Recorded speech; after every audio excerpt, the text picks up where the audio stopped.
ओम नमः शिवाय।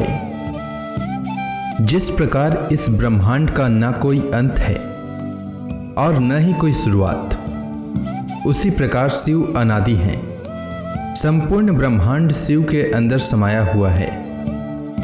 आइए श्रवण करते हैं सोमवार व्रत कथा। प्राचीन काल की बात है। एक नगर में एक बहुत धनवान साहूकार रहता था, जिसके घर में धन की कमी नहीं थी, परंतु उसको एक बहुत बड़ा दुख था कि उसके कोई पुत्र नहीं था। वह इसी चिंता में दिन रात लगा रहता था।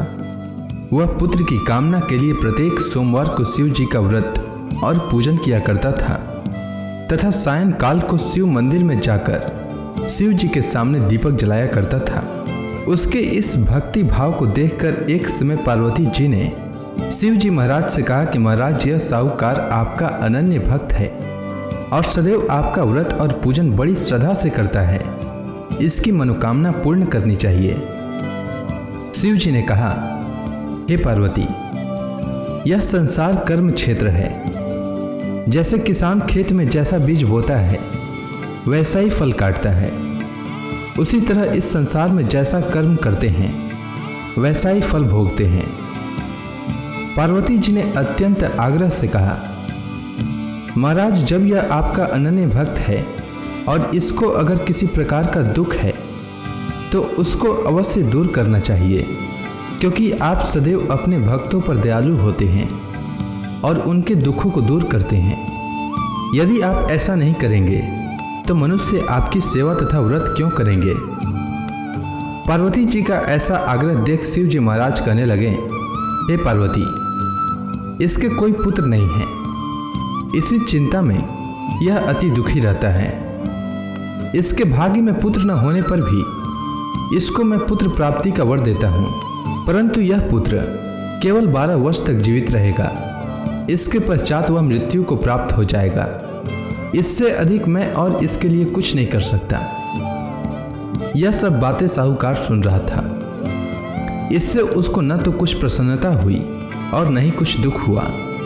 वह पहले जैसा ही शिव जी महाराज का व्रत और पूजन करता रहा। कुछ काल व्यतीत हो जाने पर साहूकार की स्त्री गर्भवती हुई और 10वें महीने में उसके गर्भ से अति सुंदर पुत्र की प्राप्ति हुई। साहूकार के घर में बहुत खुशी मनाई गई, परंतु साहूकार ने उसकी केवल 12 वर्ष की आयु जानकर अधिक प्रसन्नता प्रकट न की और न ही किसी को भेद ही बताया। जब वह बालक 11 वर्ष का हो गया तो उस बालक की माता ने उसके पिता से विवाह आदि के लिए कहा, तो वह साहूकार कहने लगा कि अभी मैं इसका विवाह नहीं करूंगा, अपने पुत्र को काशी जी पढ़ने के लिए भेजूंगा। फिर साहूकार ने अपने साले अर्थात बालक के मामा को बुला करके उसको बहुत सा धन देकर कहा, तुम मेरे बालक को काशी जी पढ़ने के लिए ले जाओ और रास्ते में जिस स्थान पर भी जाओ यज्ञ तथा ब्राह्मणों को भोजन कराते जाओ। वह दोनों मामा भांजे यज्ञ करते और ब्राह्मणों को भोजन कराते जा रहे थे। रास्ते में उनको एक शहर पड़ा। उस शहर में राजा की कन्या का विवाह हो रहा था। दूसरे राजा का लड़का जो विवाह कराने के लिए बारात लेकर आया था, वह एक आंख से काना था। उसके माता पिता को इस बात को लेकर बड़ी चिंता थी कि कहीं वर को देखकर कन्या के माता पिता विवाह में किसी प्रकार की अड़चन पैदा न कर दें। इस कारण जब उसने अति सुंदर सेठ के लड़के को देखा तो मन में विचार किया कि क्यों न दरवाजे के समय इस लड़के से वर का काम चलाया जाए। ऐसा विचार कर वर के पिता ने उस लड़के और मामा से बात की तो वे राजी हो गए। फिर उस लड़के को वर के कपड़े पहनाकर तथा घोड़ी पर चढ़ाकर दरवाजे पर ले गए और सब कार्य प्रसन्नता से पूर्ण हो गया। फिर वर के पिता ने सोचा कि यदि विवाह कार्य भी इसी लड़के से करा लिया जाए तो क्या बुराई है। ऐसा विचार कर लड़के और उसके मामा से कहा, यदि आप फेरों का काम और कन्यादान के काम को भी करा दें तो आपकी बड़ी कृपा होगी और मैं इसके बदले में आपको बहुत कुछ धन दूंगा। तो उन्होंने स्वीकार कर लिया और विवाह कार्य भी बहुत अच्छी तरह से संपन्न हो गया।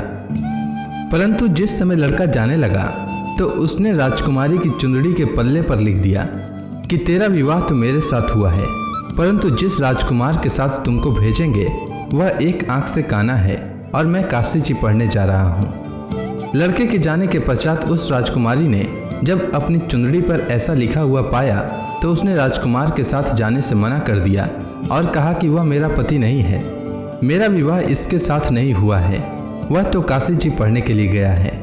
राजकुमारी के माता पिता ने अपनी कन्या को विदा नहीं किया और बारात वापस चली गई। उधर सेठ का लड़का और उसका मामा काशी जी पहुंच गए। वहां जाकर उन्होंने यज्ञ करना और लड़के ने पढ़ना शुरू कर दिया। जब लड़के की आयु 12 वर्ष की हो गई तो उस दिन उन्होंने यज्ञ रचा रखा था कि लड़के ने अपने मामा से कहा कि मामा जी आज मेरी तबीयत कुछ ठीक नहीं है। तब मामा ने कहा कि अंदर जाओ और सो जाओ। लड़का अंदर जाकर सो गया और थोड़ी देर में उसके प्राण निकल गए। जब उसके मामा ने आकर देखा कि वह मुर्दा पड़ा है तो उसको बड़ा दुख हुआ और उसने सोचा कि अगर मैं अभी रोना पीटना मचा दूंगा तो यज्ञ का कार्य अधूरा रह जाएगा। अतः उसने जल्दी से यज्ञ का कार्य समाप्त कर ब्राह्मणों के जाने के बाद रोना पीटना आरंभ किया।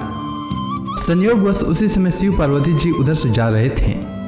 जब उन्होंने जोर जोर से रोने की आवाज़ सुनी तो पार्वती जी कहने लगी कि महाराज कोई दुखिया रो रहा है, उसके कष्ट को दूर कीजिए। जब शिव पार्वती ने पास जाकर देखा तो वहाँ एक लड़का मुर्दा पड़ा था। पार्वती जी कहने लगी कि महाराज यह तो उसी सेठ का लड़का है जो आपके वरदान से हुआ था। हे महाराज, इस बालक को और आयु दीजिए, नहीं तो इसके माता पिता तड़प तड़प कर मर जाएंगे। पार्वती जी के बार बार आग्रह करने पर शिव जी ने उसको जीवन वरदान दिया और शिव जी महाराज की कृपा से लड़का जीवित हो गया। शिव जी और पार्वती जी कैलाश पर्वत पर चले गए। तब वह लड़का और मामा उसी प्रकार यज्ञ करते तथा ब्राह्मणों को भोजन कराते हुए अपने घर की ओर चल पड़े। रास्ते में उसी शहर में आए जहां उसका विवाह हुआ था। वहां पर आकर उन्होंने यज्ञ आरंभ कर दिया तो उस लड़के के ससुर ने उसको पहचान लिया और अपने महल में ले जाकर उसकी बड़ी खातिर की।